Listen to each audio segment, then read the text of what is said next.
Pakistan airlines (PIA) ने बदतरीन माली बहरान से निकलने के लिए 2 बैंकों से कर्ज मांग लिया। ज़राए के मुताबिक PIA इंतज़ामिया की जानिब से एयरलाइन बहाल रखने की सरतोड़ कोशिशें जारी हैं।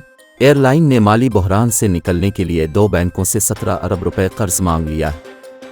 ज़राए का कहना है कि कल तक अदायगी का अमल मुकम्मल न हुआ तो 2 रोज़ा ततीलात के सबब बहरान संगीन हो सकता है, जबकि FBR को 2.5 अरब रुपए की फौरी अदायगी भी रुक सकती।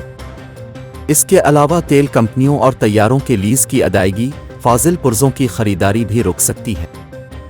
PIA के मुताबिक माली बहाल से निकलने के लिए 17 अरब रुपए कर्ज के लिए 2 बैंकों से बातचीत जारी है। तर्जुमान PIA का कहना है कि एयरलाइन इंतज़ामिया और बैंकों के दरमियान दरकार दस्तावेज़ात की तैयारी से ताख़ीर हो रही है। ज़राए के मुताबिक ईंधन के हुसूल में परेशानी के बाइस PIA का फ़लाइट ऑपरेशन मुतासिर हो रहा है, जबकि PIA मुलाज़मीन को अगस्त की तनख्वाहों की अदायगी भी अब तक नहीं हो सकी। आज भी PIA की मुतअद्दिद परवाज़ें मनसूख और कई ताख़ीर का शिकार हुईं। ज़राए के मुताबिक PIA की कराची से जाने वाली 2 तरफ़ा 10 परवाज़ें मनसूख कर दी गई हैं, जबकि अंदरून मुल्क जाने वाली कराची से तुर्बत की परवाज़ PK 501, कराची से गवादर की परवाज़ PK 503 और क्वेटा की परवाज़ PK 310 भी मनसूख कर दी गई।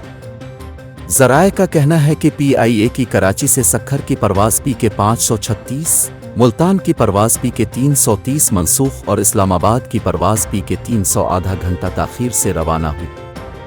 इसके अलावा PIA की लाहौर की परवाज़ 2.5 घंटे और इस्लामाबाद की परवाज़ आधा घंटा ताख़ीर का शिकार हुई, जबकि लाहौर की परवाज़ PK 304 रात 10 बजे शेड्यूल कर दी गई और इस्लामाबाद की परवाज़ 308 1 घंटे ताख़ीर से शाम 5:15 बजे रवाना होगी।